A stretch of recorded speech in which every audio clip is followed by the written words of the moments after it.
শুৱালকুছিৰ কৈবত্যপাৰাত অঘটন এগৰাকী 12 বছৰীয়া বিকলাংগ শিশুৰ চিকিৎসাৰ বাবে জমা কৰি ৰখা ধন চক্ৰান্ত কৰি সৰকাই লৈ গ'ল।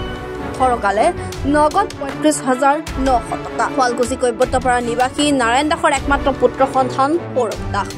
12 বছৰীয়া সৌৰভ দাসৰ শাৰীৰিকভাৱে অক্ষম। মহম্মদ আনোৱাৰ হুছেইন নামৰ এগৰাকী ব্যক্তিৰ মিছা প্ৰলোভনত পৰি হেৰুৱাব লগা হ'ল ৩৫,৯০০ টকা। অভিযোগ অনুসৰি মহম্মদ আনোৱাৰ হুছেইন নামৰ ব্যক্তিগৰাকীয়ে গুৱাহাটীৰ জালুকবাৰীৰে শাৰীৰিকভাৱে অক্ষম লোকসকলৰ চিকিৎসাৰ বাবে এটি শিবিৰ চলি থকা বুলি কয়। তেওঁলোকৰ একমাত্ৰ পুত্ৰ সন্তানৰ চিকিৎসাৰ বাবে এই চকী দিম বুলি কয়। চকীখন দিয়াৰ বাবদ ধনখিনি সৰকাই লৈ গৈ যোৱাৰ কথা পিছত গম পায়। ঘটনা সন্দৰ্ভত শুৱালকুছি থানাত এজাহাৰ দাখিল কৰিছিল যদিও এতিয়ালৈকে কোনো সমাধান লাভ কৰা নাই বুলি জনা পৰা গৈছে। আমাৰ ল'ৰাটো মোৰ দেওৰৰ ল'ৰাটো আজি 12 বছৰ হ'ল জন্ম পোৱা, কিন্তু ল'ৰাটো বিকলাংগ, মানে বিচনাতে সকলোখিনি কৰা, শৌচ পেচাব পায়খানা, মাকে বহুত কষ্ট কৰি তাক ডাঙৰ কৰিছে, দেউতাকে বহুত কষ্ট কৰি। কিন্তু এজন মানুহ আহিলে কি মই বোলে বিকলাংগ ল'ৰা ছোৱালী ভাল কৰিব পাৰোঁ, সেইবুলি মুকুল দাসে লৈ আহিলে। আমি ভাবিছোঁ কি ভাল হ'লেতো ভালেই হয়, সেইবুলি কিনে আৰু চিকিৎসা কৰা আৰম্ভ কৰোঁ। তেখেতে ক'লে কিন্তু এমাউণ্টটো বহুত বেছি হ'ব। তেতিয়া ক'লে আমি কৈছোঁ কি যদি এমাউণ্টটো বেছি হওক, যদি ল'ৰাটো মোৰ ভাল হয়, সেইবুলি কাৰণে আৰু মোৰ দেওৰটোৱে কৈছে কি আমি খৰচ কৰিম, কিন্তু ল'ৰাটো ভাল হ'ব লাগিব। তেওঁ ক'লে কি এতিয়া এটা ঔষধ দিম, ঔষধটো দিওঁতে কিন্তু 15 দিন পাছত মই এখন চকী আনিম, চকী আনি আৰু কিন্তু 5 মাহৰ ভিতৰত আমি জালুকবাৰীত আমাৰ কেম্প বহে, তাতে কেম্পত লৈ যাম, সেনেকৈ ক'লে। আমি চিকিৎসা আৰম্ভ কৰিব দিলোঁ। চিকিৎসা আৰম্ভ কৰিব মই এবাৰ ক'লোঁ দেখিব আপোনাক মই ভিডিঅ' কৰি ল'ম। তেখেতে ক'লে কি নালাগে নালাগে, ভিডিঅ' কৰিব নালাগে, যেতিয়া মই কথাখিনি ক'ম তেতিয়া ভিডিঅ' কৰিব। তেখেতে মোক ভিডিঅ' কৰি বাধা দিলে, মই ভিডিঅ' নকৰিলোঁ।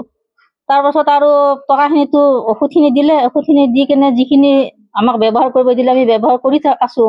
কৰি থাকি তেখেতে ফোন কৰিলোঁ 5 দিনৰ পাছত, তেওঁ ফোন ৰিচিভ নকৰে।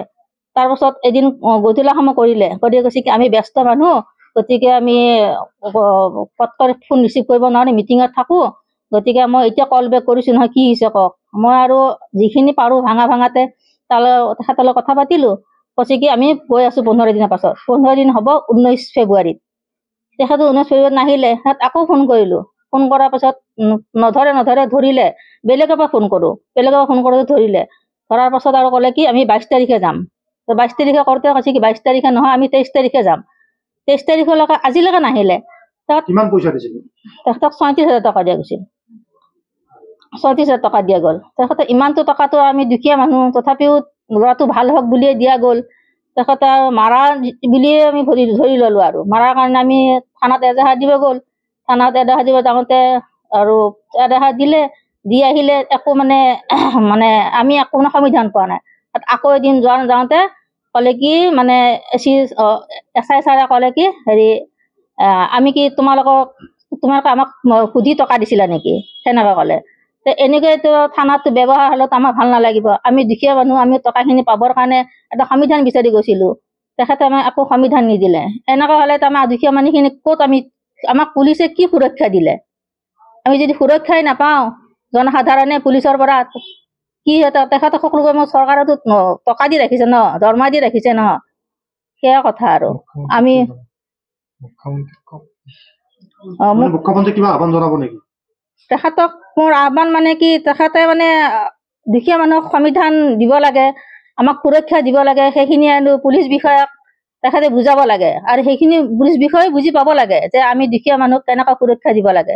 বিকলাংগ আজি 12 বছৰ হ'লে বিচনাতে পায়খানা কৰে, তেওঁ সেনেকৈ থাকে। এজন মানুহ আহিল চিকিৎসা কৰিম বুলি, তেওঁক আমি ভগৱান বুলি ভাবিলোঁ। তেখেতে আৰু ক'লে যে এখন থেৰাপি চেয়াৰ এখন দিম বুলি ক'লে, আৰু তাৰ লগত অলপমান মেডিচিন দিলে। মোক ক'লে যে তুমি 4 ফেব্ৰুৱাৰীত আহিছিল, 19 ফেব্ৰুৱাৰীত মোক 17 ফেব্ৰুৱাৰীত মোক চেয়াৰখন দিম বুলি ক'লে। মোক ক'লে যে চেয়াৰখনৰ কাৰণে এইখিনি পইচা দিব লাগিব। মই 35,900 টকা গুগল পে' মাৰি কিনে তেওঁক দিলোঁ। দিয়াৰ পিছত একদিন মই ফোন কৰোঁ, তেওঁ কৈছোঁ যে মই গৈ আছোঁ। নেক্সট আৰু ফোন কৰোঁতে তেখেতে মোৰ ফোনটো ব্লক লিষ্টত থৈ দিছে, তেখেতক কোনো ধৰণৰ যোগাযোগ কৰিব নোৱাৰোঁ। আমি কিবা কৰি পেটে খাই কিনে চলিটো চাই আছোঁ আৰু একদিন মই গাঁৱৰ মানুহ কওঁতে মই থানাত এখন এজাহাৰ দিলোঁ।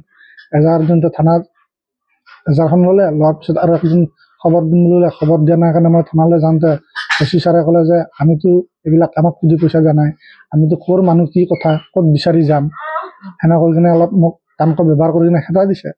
শুৱালকুছিৰ পৰা মৃণাল দাসৰ ৰিপৰ্ট, এনি ভাৰত 24।